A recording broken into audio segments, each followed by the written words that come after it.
Mysuru sandal soap ಅರ್ಪಿಸುವ ಸಂಚಾರಿ. Mysuru sandal soap ಭಾರತದ ಹೆಮ್ಮೆ, ವಿಶ್ವದ ಆಯ್ಕೆ. ಎಲ್ಲ ಏನು ಬೇಕಾದ್ರೂ ಬಾಡಿಗೆಗೆ ತಗೊಳ್ಳಿ, ಶೂ ಮಾತ್ರ ತಗೋಬೇಡಿ. ನೀವು ಎರಡನೇ ದಿನ ಅದು ಅವತ್ತು ಹಾಕೊಂಡಾಗ ಸರಿ ಇರುತ್ತೆ, ಎರಡನೇ ದಿನ ನಡಿಬೇಕಾದ್ರೆ ಅದೆಲ್ಲೋ ಒಂದು ಕಡೆ ನಿಮಗೆ ಕಚ್ಚೋದು ಅಂತಾರಲ್ಲ, ನಮ್ಮಲ್ಲಿ ಚಪ್ಪಲಿ ಕಚ್ಚೋದು, ಶೂ ಕಚ್ಚೋದು ಅಂತ. ಆ ಥರ ಆದರೆ ಅಲ್ಲಿಂದ ಮುಂದಕ್ಕೆ ಇಡೀ ಟ್ರಕ್ಕಿಂಗ್ ಮುಗಿದೋಯ್ತು. ಒಂದು ಸೇಯಿಂಗ್ ಇದೆ ನಮ್ಮಲ್ಲಿ, first mistake in the mountain is the last mistake ಅಂತ. ಒಂದು ಜಾಗದಲ್ಲಿ ಸ್ಲಿಪ್ ಆಗೋಕ್ಕೆ ಶುರುವಾದೆ. ರೋಹತಾಂಗ್ ಪಾಸಿನ ಹೆಚ್ಚು ಕಡಿಮೆ ನಂದು 10 ನಿಮಿಷದಲ್ಲಿ ರೋಹತಾಂಗ್ ಪಾಸ್ ರೀಚ್ ಆಗ್ಬೋದು, ಅಷ್ಟು ಹತ್ತಿರದಲ್ಲಿದ್ದೀವಿ, ತುದಿನಲ್ಲಿದ್ದೀನಿ, ಸ್ಲಿಪ್ ಆಗ್ಬಿಟ್ಟೆ. ಹಿಂಗೆ ತಿರುಗಿ ನೋಡಿದ್ರೆ ಯಾರೂ ಕಾಣಿಸ್ತಿಲ್ಲ. ಯಾರ್ರೀ ಅದು? ಹ್ಯಾಲುಸಿನೇಷನ್ ಏನೋ ಶುರುವಾಯ್ತು ನಿಮ್ಗೆ ಈ ಹೈಟ್ಗೆ ಅಂದೆ. ಯಾಕೆಂದರೆ AMS ಅಲ್ಲಿ ಹ್ಯಾಲುಸಿನೇಷನ್ ಇದೆ. ಬಟ್ ಅದು ತಮಾಷೆಗೆ ಹೇಳಿದೆ, ಯಾಕೆಂದರೆ ನಾವು ಇನ್ನೂ ತುಂಬ ಹೈಟ್ ಗೇನ್ ಆಗಿರಲಿಲ್ಲ. ಹೈಟ್ ಗೇನ್ ಆದರೆ ಹ್ಯಾಲುಸಿನೇಷನ್ಸ್ ಎಲ್ಲ ಆಗುತ್ತೆ. ನನ್ನ ಇಷ್ಟು ವರ್ಷದ ಎಕ್ಸ್ಪೀರಿಯೆನ್ಸಲ್ಲಿ ಒಳ್ಳೆ ಫುಡ್ಡು, ಒಳ್ಳೆ ಗೈಡು ತುಂಬ ಇಂಪಾರ್ಟೆಂಟ್ ಟ್ರಕ್ಕಿಂಗಲ್ಲಿ. ಅವೆರಡನ್ನೂ ಕೊಡ್ತಿರೋ ಏಕೈಕ ಸಂಸ್ಥೆ ಅದು.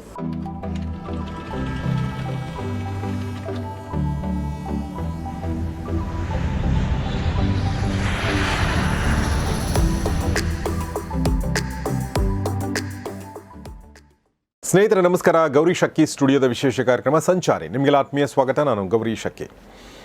ನಿಮ್ಗೆ ಗೊತ್ತಿದೆ, ಸಂಚಾರಿ ಕಾರ್ಯಕ್ರಮದಲ್ಲಿ ಸಂಚಾರಿಗಳನ್ನ ಕರೆದು ನಾವು ಸಂಚಾರದ ಬಗ್ಗೆ ಮಾತಾಡ್ತೀವಿ.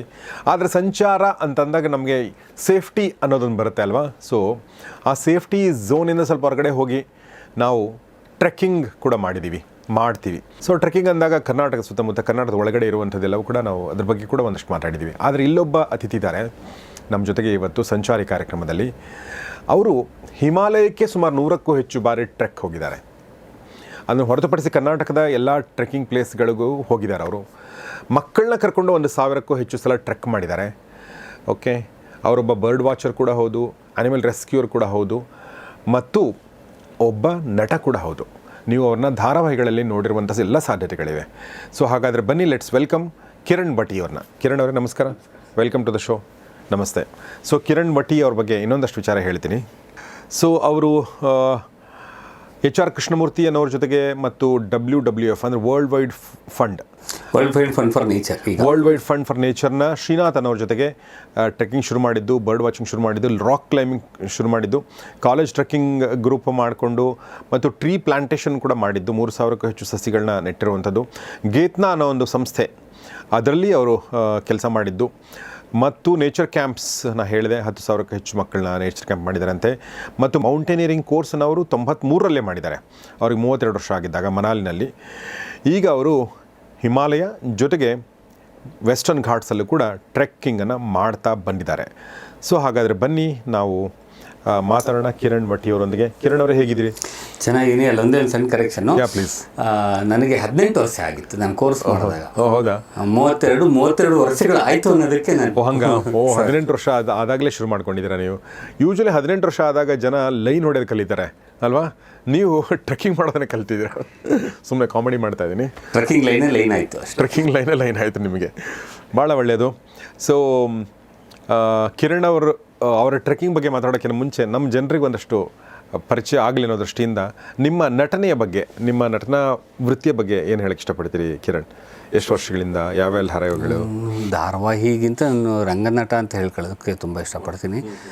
ಕಳೆದ ನಾಟಕ ಅಕಾಡೆಮಿನಲ್ಲಿ ಸದಸ್ಯನೂ ಆಗಿದ್ದೆ. ಸುಮಾರು ರಂಗಭೂಮಿ ಬಗ್ಗೆ ಒಂಥರ ಅದು ಹೇಳೋದಕ್ಕೆ ಹೊರಟ್ರೆ ಥ್ರಿಲ್ಲಾಗಿ ತುಂಬ ಜಾಸ್ತಿ ಮಾತಾಡ್ಬಿಡ್ತೀವಿ, ಅಷ್ಟೆಲ್ಲ ಬೇಡ. ಓಕೆ. ಸುಮಾರು ಸೀರಿಯಲ್ಗಳಲ್ಲಿ ಸಣ್ಣ ಪುಟ್ಟ ಕ್ಯಾರೆಕ್ಟರ್ಗಳು ಮಾಡ್ತಾಯಿದ್ದೆ. ಗಾಂಧಾರಿ ಅದು ನನಗೆ ಆಫೀಸಿನ ಟೈಮ್ ಮಧ್ಯದಲ್ಲಿ ರಜಾ ಹಾಕೆಲ್ಲ ಹೋಗೋದಕ್ಕಾಗ್ದಲ್ಲಿದ್ದರಿಂದ ಮಾಡ್ತಿದ್ದವ್ರು ಎಲ್ಲರೂ ಪರಿಚಯದ ಹುಡುಗರೆ, ನಮ್ಮ ರಂಗಭೂಮಿ ಹುಡುಗರೇ ಸೀರಿಯಲ್ಗಳಿಗೆ ವರ್ಕ್ ಮಾಡ್ತಾಯಿದ್ರು. ಕರಿ ಅವರು, ನೋಡಪ್ಪ ನಂಗೆ ರಜಾ ಹಾಕೋಕ್ಕಾಗಲ್ಲ, ಕಂಟಿನ್ಯೂಟಿ ಕ್ಯಾರೆಕ್ಟರ್ ಆಗಲ್ಲ, 1 ಅಥವಾ 2 ದಿನದಿದ್ದರೆ ಮಾತ್ರ ಕರೀರಿ ಅಂತ ಹೇಳ್ತಾಯಿದ್ದೆ. ಅಚಾನಕ್ಕಾಗಿ ಲೋಕೇಶ್ ಕೃಷ್ಣ ಅಂತ ಒಬ್ಬರು ಒಳ್ಳೆ ನಿರ್ದೇಶಕ, ಪಾಪ ಇಲ್ಲ ಇತ್ತೀಚೆಗೆ ಹೋಗ್ಬಿಟ್ರು ಅವರು. ವೆರಿ ಯಂಗ್, ಅನಾರೋಗ್ಯ ಆಗಿ ಹೋಗ್ಬಿಟ್ರು. ಅವರು ಒಂದಿನ, ನೀವು ಮಾಡಬೇಕು ಸರ್ ಒಂದು ಲೀಡ್ ಕ್ಯಾರೆಕ್ಟ್ರು. ಆಗಲ್ಲಪ್ಪ ಅಂದೆ. ಕರೆದುಬಿಟ್ಟು ಸುಮ್ಮನೆ ಕತೆ ಹೇಳ್ತೀನಿ ಕೇಳಿಸ್ಕೊಳ್ಳಿ ಅಂತ ಕತೆ ನರೇಟ್ ಮಾಡ್ಬೇಕಾರೆ, ಸರ್ ನೀವಿದ್ದೀರಲ್ಲ, ನಿಮ್ಮ ಅಕ್ಕ, ನಿಮ್ಮ ಭಾವ, ನಿಮ್ಮ ಅಕ್ಕಂಗೊಬ್ಬ ಮಗ, ಈ ಥರ ಅಂದರೆ ಕಥೆನಲ್ಲಿ ನನ್ನನ್ನು ಇನ್ವಾಲ್ವ್ ಮಾಡ್ಕೊಂಡು ಹೇಳ್ತಾಯಿದ್ದೆ. ನಾನು ಅದನ್ನು ಅಬ್ಸರ್ವ್ ಮಾಡಿ ಇವನು ಯಾರೋ ಪ್ರಚಂಡವಾಗಿದ್ದಾನೆ ಹುಡುಗ ಅಂದರೆ ಆ ಕ್ಯಾರೆಕ್ಟರ್ ಅಂತ ಹೇಳ್ತಿರ್ಲಿಲ್ಲ. ನಿಮ್ಮ ಕ್ಯಾರೆಕ್ಟರ್ ಹಿಂಗೆ ಮಾಡುತ್ತೆ ಅಂತ ಆ ಕ್ಯಾರೆಕ್ಟರ್ ಅಂತ ಹೇಳಲಿಲ್ಲ ಸರ್, ನೀವು ನೀವು ನೀವು ಅಂತ ಹೇಳ್ಕೊಳ್ಳೋದು. ನಾನು ಮಾಡ್ತೀನಿ ತಗೊಳ್ಳೋ ಅಂದೆ. ಅಲ್ಲಿಂದ ಗಾಂಧಾರಿ ಅಂತ ಸೀರಿಯಲಿಂದ ನಾನು ಅಂದರೆ ಮೇಯ್ನ್ ಕ್ಯಾಸ್ಟಿಂಗಲ್ಲೇ ಇನ್ವಾಲ್ವ್ ಆಗಿ. ಓಕೆ, ಈಗ ಮೇಜರ್ ಸೀರಿಯಲ್ಗಳಂದರೆ ಯಾವುದು ನಿಮ್ಮದು? ಈಗ ನಾನಿನ್ನ ಬಿಡಲಾರೆ ಅಂತ ಝೀನಲ್ಲಿ ಬರ್ತಾ ಇದೆ ಅದೊಂದು, ಆಮೇಲೆ ಮುದ್ದು ಸೊಸೆ ಕಲರ್ಸಲ್ಲಿ ಬರ್ತಿದೆ. ಎರಡು ಇವತ್ತು TRP ಬಂತು, ಎರಡು ಟಾಪಲ್ಲೇ ಇದೆ. ಓ ನೈಸ್, ವೆರಿ ನೈಸ್. ಓಕೆ, ಏನು ಪಾತ್ರಗಳು ಮಾಡಿದ್ದೀರಿ ಅದರಲ್ಲಿ ನೀವು? ಇದರಲ್ಲಿ ಫ್ಯಾಕ್ಟ್ರಿ ಮತ್ತು ಮನೆಯ ಮ್ಯಾನೇಜರ್ ಕ್ಯಾರೆಕ್ಟ್ರು ನಾನಿನ್ನ ಬಿಡಲಾರೆನಲ್ಲಿ. ಬಟ್ ಡೈಲಿ ಕ್ಯಾರೆಕ್ಟರ್ಗಳ ಇವು ಡೈಲಿ ಬರುವಂಥವು ಇವೆಲ್ಲ? ಹಾಂ, ಡೈಲಿ ಸೀರೀಸ್ ಅಲ್ಲ. ನೀವು ಡೈಲಿ ಬರ್ತೀರಾ? ಹೆಚ್ಚು ಕಡಿಮೆ ಡೈಲಿ ಇರ್ತೀವಿ. ನೀವು ಕೆಲಸ ಮಾಡ್ತಾರೆ, ಬೇರೆ ಕೆಲಸನೂ ಮಾಡ್ತೀರಾ? ನಾನೊಂದು ಸಾಕ್ಷಿ ಅಂತ ಒಂದು NGOಗೆ ವರ್ಕ್ ಮಾಡ್ತಾ ಇದ್ದೀನಿ. Otherwise you full time actor. Very nice. So ಅದು ನಮ್ಮ ಕಿರಣ್ ಅವರ ನಟನೆ ಬಗ್ಗೆ ಮಾತಾಡಿದ್ವಿ. ಈಗ ನಾವು ಮತ್ತೆ ವಾಪಸ್ ನಮ್ಮ ಸಂಚಾರದ ಬಗ್ಗೆ ಮಾತಾಡೋದಾದರೆ ಫಸ್ಟ್ ಹಿಮಾಲಯದಿಂದನೇ ಶುರು ಮಾಡೋಣ. ಸೊ ಅದ್ರ ಬಗ್ಗೆನೇ ಹೇಳಿ, ಹೇಗೆ ಶುರು ಆಯಿತು ಹಿಮಾಲಯ ಟ್ರೆಕ್ಕಿಂಗ್ ಕಿರಣ್ ಅವರೇ? ಹಿಮಾಲಯ ಟ್ರೆಕ್ಕಿಂಗ್ ಶುರುವಾಗಿದ್ದು ನನ್ನ ಬಾಲ್ಯದಲ್ಲೇ. ನನ್ನ HR ಕೃಷ್ಣಮೂರ್ತಿ ಅಂತ AIR ಆಲ್ ಇಂಡಿಯಾ ರೇಡಿಯೋದ ಡೈರೆಕ್ಟ್ರ್ ಇದ್ದರು, ಮತ್ತು ಅವರ ಅಕ್ಕನ ಮಗ ನಾನು ಕ್ಲಾಸ್ಮೇಟ್ಸು. ನಾವಿಬ್ಬರು ಸ್ವಲ್ಪ ಫಿಸಿಕಲಿ ವೀಕ್ ಆಗಿದ್ವಿ. ಸ್ಕೂಲಲ್ಲಿದ್ದಾಗ ಖೋಖೋ ಅದು ಇದು ಎಲ್ಲ ಬೇರೆಯವ್ರು ಆಟ ಆಡ್ತಿದ್ದಾಗ ನಾವಿಬ್ಬರು ಸೈಂಟಿಸ್ಟ್ಗಳು ಅಂತ ಒಂದು ಲೆನ್ಸ್ ಇಟ್ಕೊಂಡು ಏನೋ ಅಲ್ಲಿ ಫೀಲ್ಡಲ್ಲೇ ಇದ್ದು ಹುಳಪಳ ಎಲ್ಲ ನೋಡ್ಕೊಂಡು ನಾವಿಬ್ಬರು ಸೈಂಟಿಸ್ಟ್ ಆಟ ಅಂತ ಈ ಥರ ಆಡ್ತಾಯಿದ್ವಿ. ಅವನು ಹೈಸ್ಕೂಲಿಗೆ ನಾನು ಅಜಿತ್ ತುಂಬ ಕ್ಲೋಸ್ ಫ್ರೆಂಡ್ಸು. ಹೈಸ್ಕೂಲಿಗೆ ಬಂದಾಗ ಅವರ ಮಾವ ನಮ್ಮನ್ನು, ಅವ್ರ ಮಾವ HR ಕೃಷ್ಣಮೂರ್ತಿ ಅವರು ತುಂಬ ಟ್ರಕ್ಕಿಂಗ್ ಎಲ್ಲ ಮಾಡೋರು. ಅವಾಗ ನಮ್ಮನ್ನು ಎಳ್ಕೊಂಡು ಹೋಗೋರು ನನ್ನ ಹೇಳಾಗ ಅಷ್ಟು ಇದೆ, ಕರ್ಕೊಂಡು ಹೋಗ್ತಿದ್ರು. ಅಲ್ಲಿ ನಮಗೆ ಇವರು WWF ಶ್ರೀನಾಥ್ ಅಂದರೆ ನಮ್ಮ ಬನಶಂಕರಿ ಸೆಕೆಂಡ್ ಸ್ಟೇಜಲ್ಲಿರೋರಿಗೆ ತುಂಬ ಜನಕ್ಕೆ ಪರಿಚಯ ಇರೋದೊಂದು ಜಾಗ ಇದೆ. BDA ಕಾಂಪ್ಲೆಕ್ಸಿಂದ ಮೇಲ್ಗಡೆ ಬಂದರೆ ಬಹುಶಃ ಇವತ್ತಿಗೂ ಆ ಸ್ಟಾಪಿಗೆ ಹೆಸರು ಮಿನಿ ಝೂ ಅಂತ. ಅಂದರೆ ಅವ್ರ ಮನೆಯಲ್ಲಿ ಅನಿಮಲ್ಸನ್ನು ರೆಸ್ಕ್ಯೂ ಆಗಿದ್ದ ಅನಿಮಲ್ಸನ್ನು ಅವ್ರ ಮನೆಯಲ್ಲಿ ಇಟ್ಕೊಂಡಿದ್ರು. ಆಗ 1970s 80s 90s ತನಕನೂ ಅಲ್ಲೇ ಮನೇಲಿದ್ದರು. ಆಮೇಲೆ ಉತ್ತರಳ್ಳಿಗೆಲ್ಲ ಶಿಫ್ಟ್ ಆದರು ಅವರು. ಅವ್ರ ಮನೆ ಬಸ್ ಸ್ಟಾಪ್ಗೆ ಮಿನಿ ಝೂ ಬಸ್ ಸ್ಟಾಪ್ ಅಂತಲೇ ಅದ್ರ ಹೆಸರಿತ್ತು. ಅವರು ನಮ್ಮನ್ನೆಲ್ಲ ತುಂಬ ಒಂಥರ ಮಕ್ಕಳ ಥರ ತುಂಬ ಚೆನ್ನಾಗಿ ನೋಡ್ಕೊಂಡ್ರು. ಮಕ್ಕಳಾಗಿದ್ವಲ್ಲ, ಹಾಗಾಗಿ ಅವ್ರ ಮಕ್ಕಳನ್ನೇ ನೋಡ್ಕೊಂಡ್ರು. ಅದೊಂದು ಸಣ್ಣ ಇದು ಸ್ಪಾರ್ಕ್ ಇತ್ತು ಒಳಗೆ. ಆ ಸ್ಪಾರ್ಕು ಕಾಲೇಜಿಗೆ ಬಂದಾಗ ಒಂದಿನ ಪೇಪರಲ್ಲಿ ಒಂದು ಅಡ್ವರ್ಟೈಸ್ಮೆಂಟ್ ಬಂತು, ಗೆತ್ನಾ ಅಂತ. General Thimmayya national academy of adventure ಅವರು ಒಂದು ರಾಕ್ ಕ್ಲೈಂಬಿಂಗ್ ಕ್ಯಾಂಪ್ ಮಾಡ್ತಾ ಇದ್ದಾರೆ ಅಂತ. ಸರಿ, ಥ್ರಿಲ್ಲಿಂಗ್ ಆಗಿತ್ತು, ಹೋಗಿ ಅದಕ್ಕೆ ಜಾಯಿನ್ ಆದೆ. ಅದು ರಾಮನಗರದಲ್ಲಿ ಸುಮಾರು 15 ದಿನಗಳ ಕಾಲ ರಿಗರಸ್ ಕೋರ್ಸು. ಬೆಳಗ್ಗೆ ಜಾಗಿಂಗಿಂದ ಹಿಡಿದು ರಾತ್ರಿಯ ತನಕ ರಿಗರಸ್ಸು. ಅಲ್ಲಿ ನನಗೆ ತುಂಬ ಇನ್ಸ್ಪಿರೇಷನ್ನು ಆಗಿನ ಕಾಲಕ್ಕೆ ಅಥವಾ ಇವತ್ತಿಗೂ ವಿವೇಕಾನಂದರ ಇನ್ಸ್ಪಿರೇಷನ್ ಹೇಗಿತ್ತು ಅದರ ಎದುರುಗಡೆ ಕಂಡಂಗೆ ಒಬ್ಬರು ರವಿಕುಮಾರ್ ಅಂತ. ಅವರು ಇವಾಗ ನೋಲ್ಸ್ ಅಂತ ಅಮೇರಿಕಾದ ಒಂದು ತುಂಬ ದೊಡ್ಡ ರಾಕ್ ಕ್ಲೈಂಬಿಂಗ್ ಮತ್ತು ಮೌಂಟೇನಿಯರಿಂಗ್ ಸಂಸ್ಥೆ, ಅದರ ಹಿಮಾಲಯದ ಇನ್ಚಾರ್ಜ್ ಆಗಿ ಇವಾಗ ರಾಣಿಖೇಟಲ್ಲಿ ಇದ್ದಾರೆ. ಹೌದಾ? ಓಕೆ. Very inspiring. ನಾನು ಈ 1990s ರಾಕ್ ಕ್ಲೈಂಬಿಂಗಲ್ಲಿ ಇದ್ದವರು ಅಥವಾ ಮೌಂಟೇನಿಯರಿಂಗಲ್ಲಿ ಇದ್ದವರು ಯಾರಿಗಾರು ರವಿ ಅಂದರೆ ಎಲ್ಲರಿಗೂ ಪರಿಚಿತ ವ್ಯಕ್ತಿ ಆಯಿತು.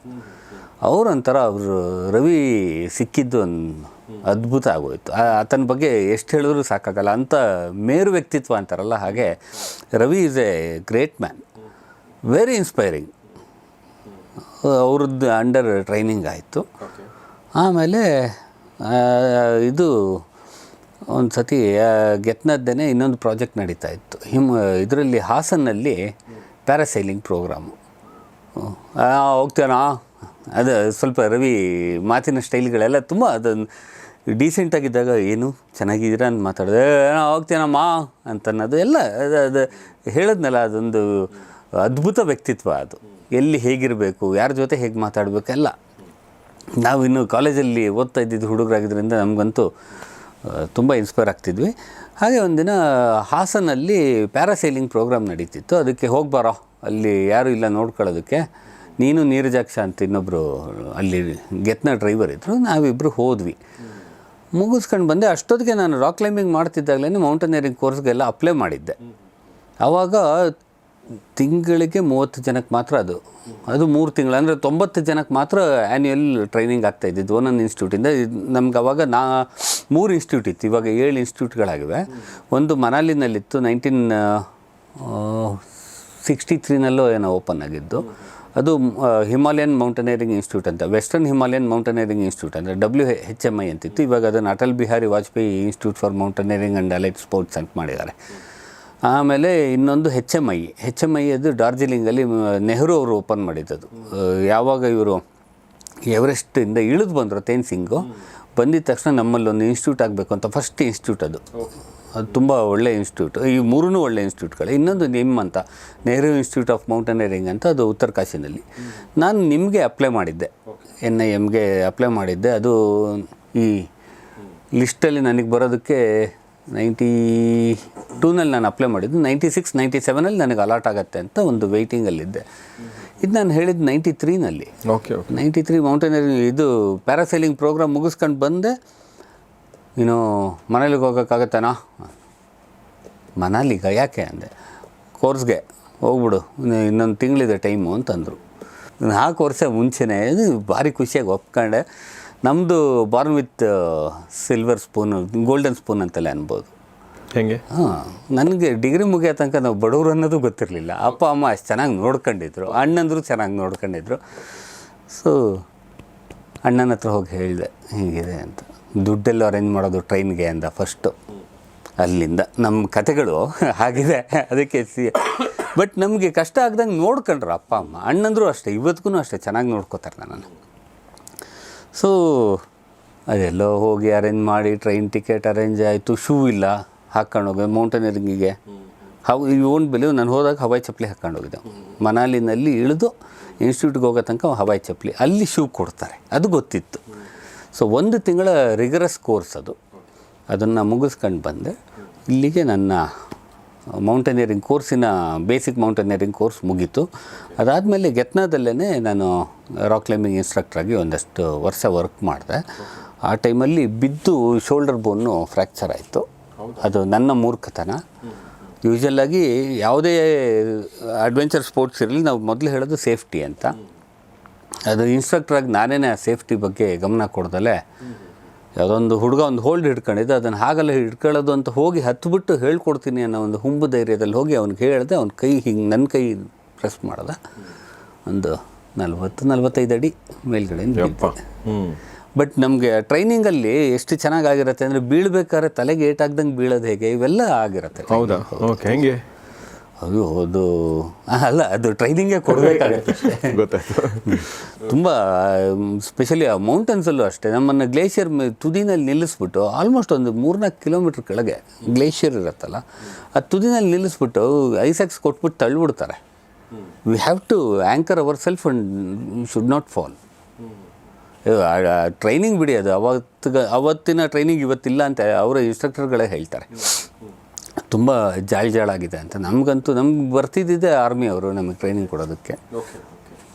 ಸೊ ಹೀಗಾಗಿ ನನ್ನ ಶೋಲ್ಡ್ರ್ ಫ್ರ್ಯಾಕ್ಚರ್ ಆಗಿ ನಾನು ರಾಕ್ ಕ್ಲೈಂಬಿಂಗನ್ನು ನಿಲ್ಲಿಸ್ಬೇಕಾಯಿತು. ಬಟ್ ಒಳಗಡೆ ತುಡಿತಾ ಇತ್ತಲ್ಲ, ಟ್ರೆಕ್ಕಿಂಗನ್ನು ಮಾಡ್ತಾ ಇದ್ದೀರಿ. ಸೊ ನಿಮ್ಮ ಟ್ರೆಕ್ಕಿಂಗ್ ಅನುಭವದ ಬಗ್ಗೆ ಹೇಳೋದಾದರೆ, ಈಗ ಒಂದು ನನಗೆ ಟ್ರೆಕ್ಕಿಂಗ್ ಅನುಭವಗಳು, ಎರಡನೇದು ಟ್ರೆಕ್ಕಿಂಗ್ ಕುರಿತಾಗಿ ಜನರಲ್ ಮನಸ್ಸಲ್ಲಿರುವಂಥ ತಪ್ಪು ತಿಳುವಳಿಕೆಗಳು, ಅಥವಾ ಎಲ್ಲಿಂದ ಶುರು ಮಾಡಬೇಕು ಅನ್ನೋದ್ರ ಬಗ್ಗೆ, ಅದ್ರ ಬಗ್ಗೆ ಮಾತಾಡ್ಬೋದಾ ಕಿರಣ್? ಹಾಂ, ಖಂಡಿತ. ಟ್ರೆಕ್ಕಿಂಗ್ ಅನ್ನೋದು 2-3 ಪಾಯಿಂಟ್ ಇದೆ. ಯಾಕೆ ಟ್ರೆಕ್ಕಿಂಗ್ ಮಾಡಬೇಕು ಅನ್ನೋದು. ಒಂದು, ಪರ್ಸ್ನಾಲಿಟಿ ಡೆವಲಪ್ಮೆಂಟ್ ನಿಜವಾಗ್ಲೂ ತುಂಬ ಚೆನ್ನಾಗಾಗತ್ತೆ. ಇನ್ನೊಂದು ಫಿಸಿಕಲ್ ಫಿಟ್ನೆಸ್ಸು, ನಮ್ಮ ನ್ಯಾಚುರಲಿ ಫಿಸಿಕಲ್ ಫಿಟ್ನೆಸ್. ಇನ್ನೊಂದು ಎಂಟರ್ಟೈನ್ಮೆಂಟ್, ಖುಷಿಗೆ ಹೋಗೋದು. ಇವತ್ತಿನ ಜನ್ರೇಷನ್ ಎಲ್ಲ ಹಿಂಗಂದು ಸೆಲ್ಫಿ ತೆಗೆದು ಇನ್ಸ್ಟಾಗ್ರಾಮ್ಗೆ ಹಾಕೋದಕ್ಕೆ ಮಾತ್ರ ಟ್ರೆಕ್ಕಿಂಗಿಗೆ ಹೋಗ್ತಾರೆ. ಬಟ್ ಅಲ್ಲಿ ಅದು ತುಂಬ ಕಲಿಯೋದಿರುತ್ತೆ. ಬೇಸಿಕಲಿ ಕರೆಕ್ಟಾಗಿ ಹೇಳಬೇಕು ಅಂದರೆ ಎನ್ವೈರ್ನ್ಮೆಂಟ್ ಬಗ್ಗೆ ತುಂಬ ಸ್ಟಡಿ ಮಾಡೋದಕ್ಕೆ ಅದ್ಭುತವಾದ ಜಾಗ ಅದು. ಓಕೆ.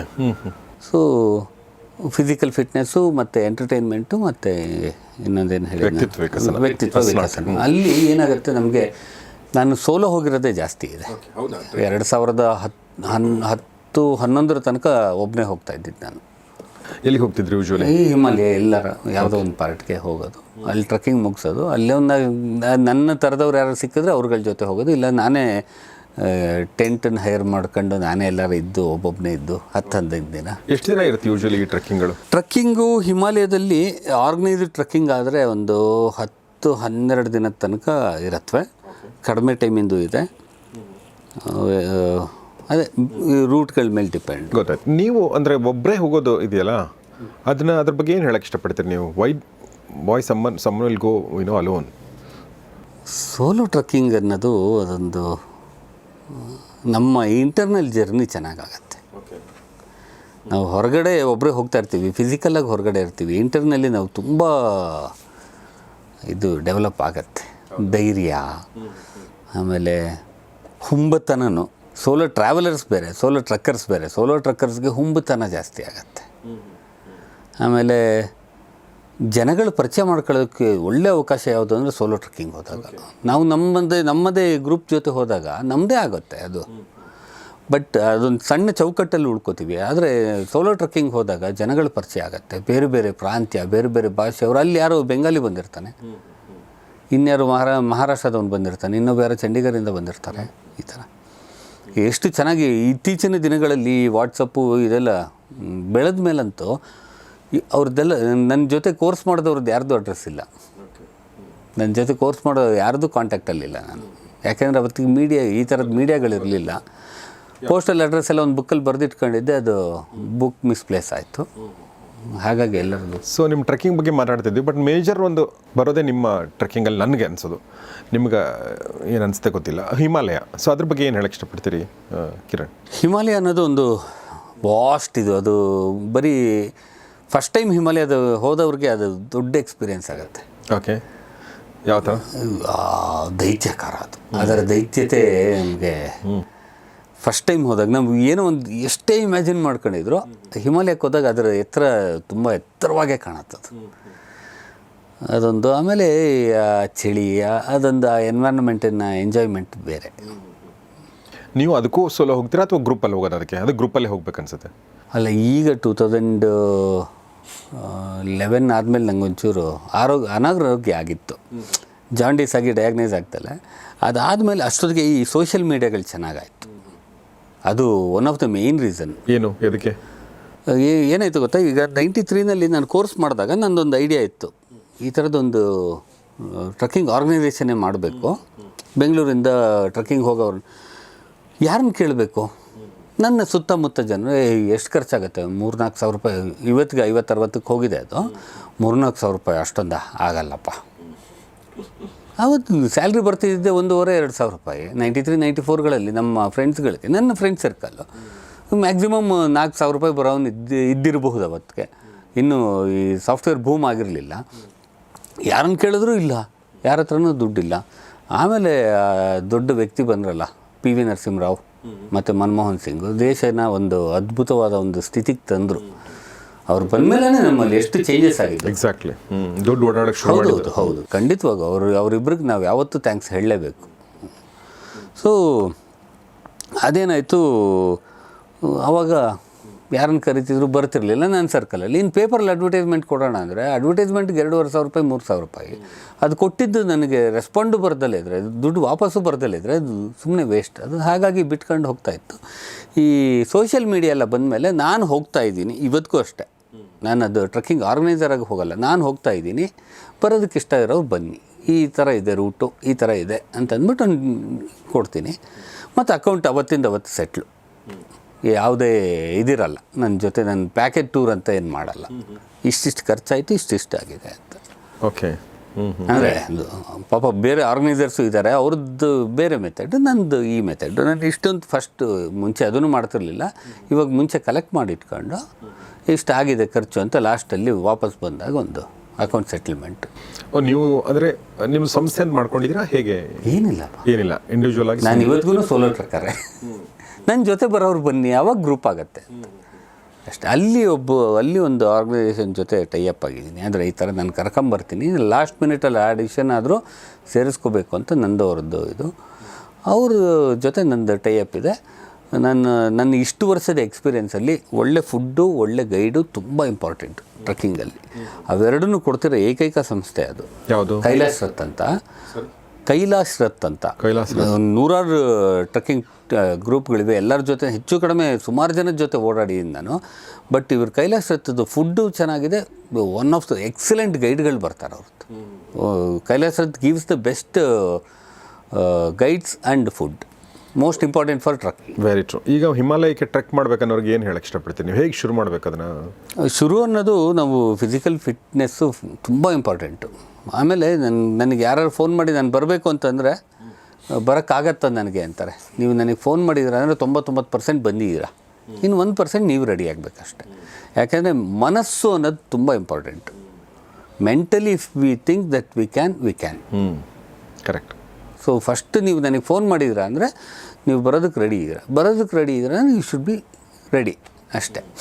ಆಮೇಲೆ ಫಿಸಿಕಲಿ ಒಂಚೂರು ಎಕ್ಸಸೈಸು ಅದು ಇದು ಅದೆಲ್ಲ ನಾನು ವಾಟ್ಸಪ್ ಗ್ರೂಪ್ ಏನು ಮಾಡಿರ್ತೀನೋ ಅದರೆಲ್ಲ ಎಕ್ಸ್ಪ್ಲೈನ್ ಮಾಡ್ಕೊಂಡು ಹೋಗ್ತೀನಿ. ಈಗ ಸೆಪ್ಟೆಂಬರಲ್ಲಿ ಒಂದು ಹೋಗ್ತಾಯಿದ್ವಿ, ಸೆಪ್ಟೆಂಬರ್ 4th 13th ತನಕ 10 days ಹಮ್ಟಾ ಪಾಸ್ ಟ್ರೆಕ್ಕಿಂಗ್ ಅಂತ. ಅದರದ್ದಾಗಲೇ ಗ್ರೂಪ್ ರೆಡಿ ಆಗ್ತಾ ಇದೆ. ಆ ಗ್ರೂಪಲ್ಲಿ ಎಲ್ಲರನ್ನೂ ಅವ್ರಿಗೆ ಅದು ಹಿಮಾಲಯನ? ಹೌದು, ಅದು ಮನಾಲಿ ಹತ್ರನೇ ಇದೆ. ಮನಾಲಿ ತೀರ ಹತ್ತಿರದ ಜಾಗ ಅದು. ಮನಾಲಿನೇ ಬೇಸ್ ಕ್ಯಾಂಪ್ ಆಗುತ್ತೆ, ಮನಾಲಿಯಿಂದ ಹೊರಡೋದು. ಸೊ ಹಾಗೆ ಫಿಸಿಕಲ್ ಫಿಟ್ನೆಸ್ಸಿಂದ ಶುರು ಮಾಡ್ಬೇಕಂತ ಹೇಳಿದ್ರಿ ನೀವು. ಅಂದರೆ ಏನೋ ನಾವು ಟ್ರೆಕ್ಕಿಂಗ್ ಮಾಡಬೇಕು, ಹಿಮಾಲಯಕ್ಕೆ ಹೋಗಬೇಕು ಅಂತೇಳಿ, ಅದಾದ ನಂತರ ಏನು ಅಂಶಗಳ ಗಮನದಲ್ಲಿ ಇಟ್ಕೋಬೇಕು ಅವರು? ತುಂಬ ಇದೆ. ನಾವು ಅಲ್ಲಿಗೆ ಹೋಗ್ಬೇಕಾದ್ರೆ ಒಂದು ಸೇಯಿಂಗ್ ಇದೆ ನಮ್ಮಲ್ಲಿ, first mistake in the mountain is the last mistake ಅಂತ. ಲೇಸನ್ನು ಕಟ್ಕೊಳ್ಳೋದ್ರಲ್ಲಿ ಒಂದು ಸಣ್ಣ ಮಿಸ್ಟೇಕ್ ಮಾಡಿ ಆ ಲೇಸ್ ಇನ್ನೊಂದು ಕಾಲಿಗೆ ತಾಕಿ ಎಡು ಬಿದ್ದರೆ ಮುಗೀತು ಕತೆ. ಎಕ್ವಿಪ್ಮೆಂಟ್ಗಳು ಕರೆಕ್ಟಾಗಿರಬೇಕು, ಸ್ಪೆಷಲಿ ಶೂಸ್ ಬಗ್ಗೆ ನಾವು ತುಂಬ ಹೇಳೋದು. ನಾನು ಫಸ್ಟು ಶೂ ಅಲ್ಲಿ ಬಾಡಿಗೆಗೆ ಸಿಗುತ್ತೆ, ನಾವು ಅಲ್ಲಿ ತಗೋತೀವಿ, ದಯವಿಟ್ಟು ಅದು ಮಾಡಬೇಡಿ. ಎಲ್ಲ ಏನು ಬೇಕಾದ್ರೂ ಬಾಡಿಗೆಗೆ ತಗೊಳ್ಳಿ, ಶೂ ಮಾತ್ರ ತಗೋಬೇಡಿ. ನೀವು ಎರಡನೇ ದಿನ ಅದು ಅವತ್ತು ಹಾಕ್ಕೊಂಡಾಗ ಸರಿ ಇರುತ್ತೆ, ಎರಡನೇ ದಿನ ನಡಿಬೇಕಾದ್ರೆ ಅದೆಲ್ಲೋ ಒಂದು ಕಡೆ ನಿಮಗೆ ಕಚ್ಚೋದು ಅಂತಾರಲ್ಲ, ನಮ್ಮಲ್ಲಿ ಚಪ್ಪಲಿ ಕಚ್ಚೋದು, ಶೂ ಕಚ್ಚೋದು ಅಂತ. ಆ ಥರ ಆದರೆ ಅಲ್ಲಿಂದ ಮುಂದಕ್ಕೆ ಇಡೀ ಟ್ರೆಕ್ಕಿಂಗ್ ಮುಗಿದೋಯ್ತು, ಏನೂ ಮಾಡೋಕ್ಕಾಗಲ್ಲ. ಸೊ ಇಟ್ ಈಸ್ ಬೆಟರ್ ಹೊಸ ಶೂ ತಗೊಂಡು ಅದನ್ನು 2 ತಿಂಗಳು ಅಂದರೆ 200 ಕಿಲೋಮೀಟ್ರ್ ಆದರೂ ಅದನ್ನು ಹಾಕ್ಕೊಂಡು ನೀವು ಬೆಂಗಳೂರಲ್ಲಿ ವಾಕಿಂಗ್ ಮಾಡಿರಿ. ಹೊಸ ಶೂ ತಗೊಂಡ್ಮೇಲೆ 200 ಕಿಲೋಮೀಟ್ರ್ ಒಂದೇ ದಿನ ಅಲ್ಲ, ದಿನಕ್ಕೆ 5 ಕಿಲೋಮೀಟ್ರ್ ಹಾಗೆ 40 ದಿನನೋ ಅಥವಾ 10 ಕಿಲೋಮೀಟ್ರ್ ಹಾಗೆ 20 ದಿನನೋ ಮಿನಿಮಮ್. ಓಕೆ, ಯಾಕಂಗೆ? ಅದು ಶೂ ನಮ್ಮ ಕಾಲಿಗೆ ಫಿಟ್ ಆಗಬೇಕು, ನಮ್ಮ ಕಾಲು ಆ ಶೂಗೆ ಫಿಟ್ ಆಗಬೇಕು. ಆಮೇಲೆ ಒಂದು ಸಣ್ಣ ಸೈಜ್ ವೇರಿಯೇಷನ್ ಆದ್ರೂ ಮುಂದೆ ಅಲ್ಲಿ ಟ್ರಕ್ಕಿಂಗಲ್ಲಿ ತುಂಬ ಮೇನ್ ಟೂಲ್, ನಮಗೆ ಟ್ರಕ್ಕರ್ಸ್ಗೆ ಮೇನ್ ಟೂಲ್ ಶೂಸು. ಸೊ ಶೂಸನ್ನು ತೊಗೊಂಡು ಅದು ನಿಮ್ಗೆ ಅಡ್ಜಸ್ಟ್ ಆಗಿದೆಯಾ ಅಂತ ನೋಡಿಕೊಂಡು ಆಗೋ ಥರ ಮಾಡಿಕೊಂಡು ಇನ್ ಕೇಸ್ ಅದಾದ ನಂತರ ನೀವು ಅದನ್ನೇ ತೊಗೊಂಡು ಹೋಗ್ಬೇಕು ಅಂತ ಹೇಳ್ತಾ ಇದ್ದೀವಿ. ಹೌದು. ಲಾಸ್ಟ್ ಮಿನಿಟಲ್ಲಿ ತೊಗೊಂಡು ಹೋಗೋದು ಬೇಡ. ಅಲ್ಲಿ ಬಾಡಿಗೆಗೂ ಸಿಗುತ್ತೆ, ಎಲ್ಲ ಎಕ್ವಿಪ್ಮೆಂಟ್ಗಳು ಬಾಡಿಗೆಗೆ ಸಿಗುತ್ತೆ ಎಲ್ಲವುದು. ಬಟ್ ಆದಷ್ಟು ಅವಾಯ್ಡ್ ಮಾಡಿ. ಸ್ಪೆಷಲಿ ಶೂಸನ್ನು ಮಾತ್ರ ಯಾವುದೇ ಟ್ರಕ್ಕರ್ ಆಗಲಿ ಶೂಸನ್ನು ಸ್ವಂತ ಶೂ ತಗೊಂಡು ಹೋಗೋದು ತುಂಬ ಒಳ್ಳೆಯದು. ಸೊ ಚಾರಣ ಸಂಸ್ಥೆಗಳು ಅಂದರೆ ಟ್ರೆಕ್ಕಿಂಗ್ ಕ್ಯಾಂಪ್ಗಳನ್ನ ಮಾಡುವಂಥದ್ದು, ಟ್ರೆಕ್ ಮಾಡುವಂಥ ಸಂಸ್ಥೆಗಳು ಏನಿರ್ತಾವಲ್ವ. ಈಗ ನನ್ನ ಪ್ರಶ್ನೆ ಏನಂತಂದರೆ, ಈಗ ನೀವು ಹೇಳಿದ ಹಾಗೆ ನಾನು ಬರ್ಬೋದಾ ಅಂತ ಕೇಳಿದರೆ ಅದೇ ಮೊದಲನೇ ಅರ್ಹತೆ. ಬಟ್ ಎಷ್ಟು ವಯಸ್ಸಿನವ್ರು ಬರ್ಬೋದು ಅನ್ನೋದು ಒಂದು ಪ್ರಶ್ನೆ ಜನರಲ್ ಆಗಿ. ಎರಡನೇದು ಹೆಣ್ಮಕ್ಳು, ಈ ತುಂಬ ಜನರಿಗೆ ಹೆಣ್ಮಕ್ಳಿಗೆ ಆಸೆ ಇರುತ್ತೆ. ಸೊ ಹೇಗೆ ನೀವು ಅಂದರೆ ಫಸ್ಟ್ ಟೈಮ್ ನೀವು ಹೋಗಬೇಕಾದ್ರೆ ಹೇಗೆ ನಿಮ್ಮ ಅಣ್ಣನ ಹತ್ರ ಕೇಳಿದ್ರು ಹಾಗೆ ಅವ್ರ ಗಂಡನ ಹತ್ರ ಕೇಳಬೇಕಾಗತ್ತೆ, ಅವ್ರ ಅಪ್ಪನ ಹತ್ರ ಕೇಳಬೇಕಾಗತ್ತೆ. ಆ ಥರದ್ದೇನೋ ಚಿಕ್ಕ ಪುಟ್ಟದ್ದು ಇರುತ್ತೆ, ಅದು ಇರಬೇಕು, ಅದೇಂತ ಸಮಸ್ಯೆ ಇಲ್ಲ. ಗಂಡನೂ ಹೆಂಡತಿ ಹೇಳಿ ಹೋಗ್ಬೇಕಲ್ವ ಅದರಲ್ಲೇನು. ಸೊ ಅವ್ರಿಗೇನು ಹೇಳಕ್ಕೆ ಇಷ್ಟಪಡ್ತೀರಿ ಹೆಣ್ಮಕ್ಳಿಗೆ ವಿಶೇಷವಾಗಿ? ಫಸ್ಟ್ ಪಾಯಿಂಟು, ಏಜ್ ಲಿಮಿಟ್ಟು ಒಂದೊಂದು ಟ್ರೆಕ್ಕಿಂಗ್ ರೂಟ್ಗೆ ಒಂದೊಂದು ಥರ ಇರುತ್ತೆ. ಓಕೆ. ಬೇಸಿಕಲಿ ನಾವು ಇವಾಗ ಹೋಗೋದು ಸ್ವಲ್ಪ ಹೈ ಆಲ್ಟಿಟ್ಯೂಡ್ ಟ್ರೆಕ್ಕಿಂಗ್ ಹೋಗೋದ್ರಿಂದ ಅವರು 10-11 ವರ್ಷದ ಮಕ್ಕಳು ಬೇಕೇ ಬೇಕು ಅಂತಾರೆ. ನಮ್ಮ ವೀರಕಪುತ್ರ ಶ್ರೀನಿವಾಸ್ ಅವ್ರ ಮಗಳು ಕನಸು ಇದ್ದಾಳಲ್ಲ, ಅವಳು ಯಂಗೆಸ್ಟ್, ನನ್ನ ಜೊತೆನೇ ವೀರಕಪುತ್ರ ಶ್ರೀನಿವಾಸ್ ಅವರು, ಅವರು ಮಿಸ್ಸಸ್ಸು ಮತ್ತು ಮಗಳು 3 ಜನ ಬಂದಿದ್ದಾರೆ. ಅಂದರೆ ಪೇರೆಂಟ್ಸ್ ಯಾರ ಜೊತೆಗಿದ್ದರೆ ಯಾವ ಏಜ್ ಆದ್ರೂ ಪರವಾಗಿಲ್ಲ, ಅಂದರೆ ನಡೆಯಬಲ್ಲ ಒಂದು ಏಜು. ಅವಳು 9ನೇ ವಯಸ್ಸಿಗೆ ಮುಗಿಸಿದ್ಲು ಅದನ್ನು. ಯಾವುದನ್ನು? ಸರ್ಪಾಸ್ ಅಂತ ಒಂದು ಟ್ರೆಕ್ಕಿಂಗು. ಕನಸು 9ನೇ ವಯಸ್ಸು ಅವಳಿಗೆ. ಅವಳು ಪೇಪರಲ್ಲೆಲ್ಲ ನ್ಯೂಸ್ ಆಗಿತ್ತಲ್ಲಿ. ಓಕೆ. ಅಂದರೆ ಅಪ್ಪ ಅಮ್ಮನ ಸಪೋರ್ಟ್ ಇತ್ತು, ಜೊತೆಗೆ ಇರಬೇಕು ಅನ್ನೋದಿತ್ತು. ಆಫ್ಕೋರ್ಸ್. ಹಾಗಾಗಿ ಹೆಣ್ಮಕ್ಳಿಗೆ ಬೇರೆ ಏನು ಹೇಳಕ್ಕೆ ಇಷ್ಟಪಡ್ತೀರಿ? ಹೆಣ್ಮಕ್ಳಿಗೆ ತುಂಬ ಅವ್ರಿಗೆ ಫಸ್ಟು ಬೇಸಿಕ್ ಇದು ಫ್ಯಾಮಿಲಿನಲ್ಲಿ ಕಳಿಸ್ಕೊಡೋದು, ಅದು ಫ್ಯಾಮಿಲಿಯಿಂದ ಆಗೋಗುತ್ತೆ. ಅದಾದಮೇಲೆ ಅವರು ಅವರ ಪರ್ಸ್ನಲ್ ವಿಷಯಗಳನ್ನು ತುಂಬ ತಲೆ ಕೆಡಿಸ್ಕೊಳ್ಳೋದು ಬೇಕಾಗಿಲ್ಲ. ಫಿಸಿಕಲಿ ಫಿಟ್ಟಾಗಿರಬೇಕು. ಅದು ಹೆಣ್ಮಕ್ಳು ಯಾವಾಗಲೂ ಸ್ಟ್ರಾಂಗು ಗುರು ಅಂತ, ಅವ್ರು ಯಾವಾಗಲೂ ಫಿಟ್ಟಾಗಿರ್ತಾರೆ. ಬಟ್ ಅವರು ಈ ಅವರ ಪೀರಿಯಡ್ಸು ಈ ಥರದ್ದೆಲ್ಲ ಬಂದಾಗ ಅದಕ್ಕೆ ಹೆಚ್ಚಿನ ತೊಂದರೆಗಳೇನಿಲ್ಲ ಅಲ್ಲಿ. ಅವರು ಏನು ಬೇಕೋ ಅದಕ್ಕೆ ಅವ್ರು ಮಾಡ್ಕೊಂಡು ನನ್ನ ಜೊತೆ ಬಂದವ್ರು ಸುಮಾರು ಜನದ್ದು ಅದು ಪ್ರಾಬ್ಲಮ್ಗಳಿದ್ದಾಗಲೂ ಟ್ರಕ್ ಮಾಡಿದ್ದಾರೆ. ಆ ಥರದ್ದೆಲ್ಲ ಏನು ತೊಂದರೆ ಇರಲ್ಲ, ಸಮಸ್ಯೆಗಳಿರಲ್ಲ. ಓನ್ಲಿ ಥಿಂಗ್ ಈಸ್ ಅಲ್ಲಿ ಟಾಯ್ಲೆಟ್, ನಾವು ಹೈಯರ್ ಆಲ್ಟಿಟ್ಯೂಡ್ಗಳಿಗೆ ಹೋಗ್ತಿದ್ದಾಗ ನಮಗೆ ಟಾಯ್ಲೆಟಿಂದ ಒಂದು ಪ್ರಾಬ್ಲಮ್ ಬರುತ್ತೆ. ಏನು ಪ್ರಾಬ್ಲಮ್ ಬರುತ್ತೆ? ಅಂದರೆ ಓಪನ್ ಏರ್ ಇರುತ್ತೆ, ಓಪನ್ ಏರಿಯಾಗಳು. ಹಾಂ, ಇಲ್ಲ ಅದಕ್ಕೆ ಇವಾಗ ಟೆಂಟ್ಗಳು ಬಂದಿದೆ. ಸಣ್ಣ ಟೆಂಟ್ ಒಂದಿರುತ್ತೆ. ಸಣ್ಣ ಟೆಂಟಲ್ಲಿ ನೆಲನ ಅಥವಾ ಐಸನ್ನ ಒಂದು ಡಿಗ್ ಮಾಡಿ ಒಂದು ಹೋಲ್ ಮಾಡಿ ಇಟ್ಟಿರ್ತಾರೆ. ಆ ಟೆಂಟ್ ಒಳಗಡೆ ಹೋಗಿ ನಮ್ಮ ಕೆಲಸ ಮುಗಿಸಿ ಐಸನ್ನ ಅಥವಾ ಮಣ್ಣನ್ನು ಅದ್ರ ಮೇಲ್ಗಡೆ ಹಾಕಿ ಟಿಶ್ಯೂ ಪೇಪರ್ ಮಾತ್ರ ಯೂಸ್ ಮಾಡೋಕ್ಕಾಗೋದು. ನಮಗೆ ಅಲ್ಲಿ ತಣ್ಣೀರು ಇಂಪಾಸಿಬಲ್. ಕೈ ಮೇಲೆ ಈಗ ಹಾಕೊಂಡ್ರೆ ಕೈ ಹಾಗೆ ಫ್ರೀಸ್ ಆಗ್ತಿರತ್ತೆ.